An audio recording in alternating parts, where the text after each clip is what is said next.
Rand Paul, otherwise known as John Bolton's favorite presidential candidate, and one of the leading candidates for GOP presidential nomination in 2016, has been all over the news this week as critics of his less interventionist foreign policy views have sharpened their knives about his fitness for presidency.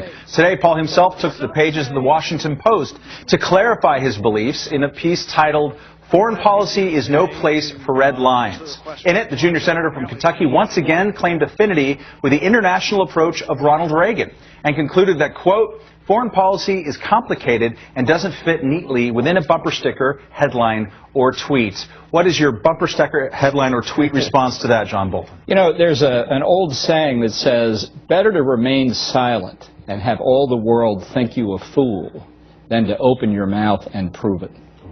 So, you know, as someone on the right, I read his stuff, and I don't really see why he's demonized. I don't see what's so controversial. I read his piece. He's talking about not laying all your cards out on the table, strategic ambiguity. You can keep all options out there, but keep war as your last resort. I feel like these are common sense things that a lot of people on the right can get behind. He's just been stigmatized and maybe associated with Ron Paul on a number of issues that they don't necessarily agree on. I just don't see what's controversial about what he's written. Being incoherent is a problem. And that's what his op-ed was, and that's what the remark that originally provoked it was. He was asked about what to do about Iran's nuclear weapons program, and he couldn't quite get it out whether he really wants to stop Iran from getting nuclear weapons or how he intends to do it or what he intends to say about it. Strategic ambiguity means not being clear what your methods are.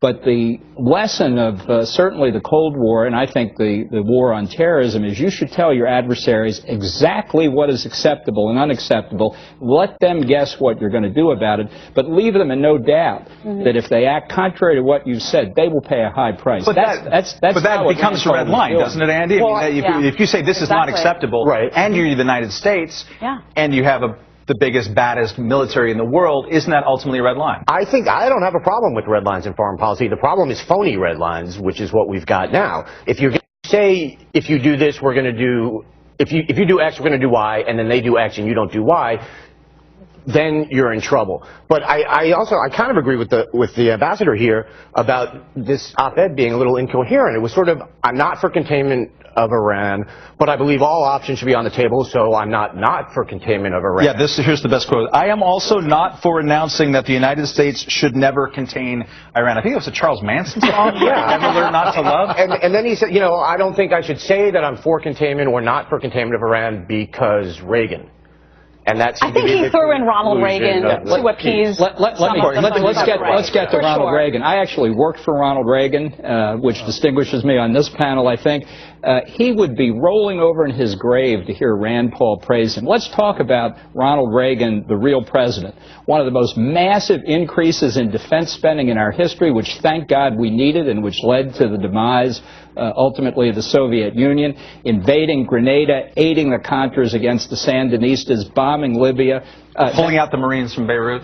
Well, I think, look, that was clearly a mistake, and one of the earliest mistakes in the war on terrorism, going in not knowing what we're doing. But if Rand Paul thinks that Ronald Reagan is his model, then it's not incoherence, it's fraud. Let's leave it there for now. Panel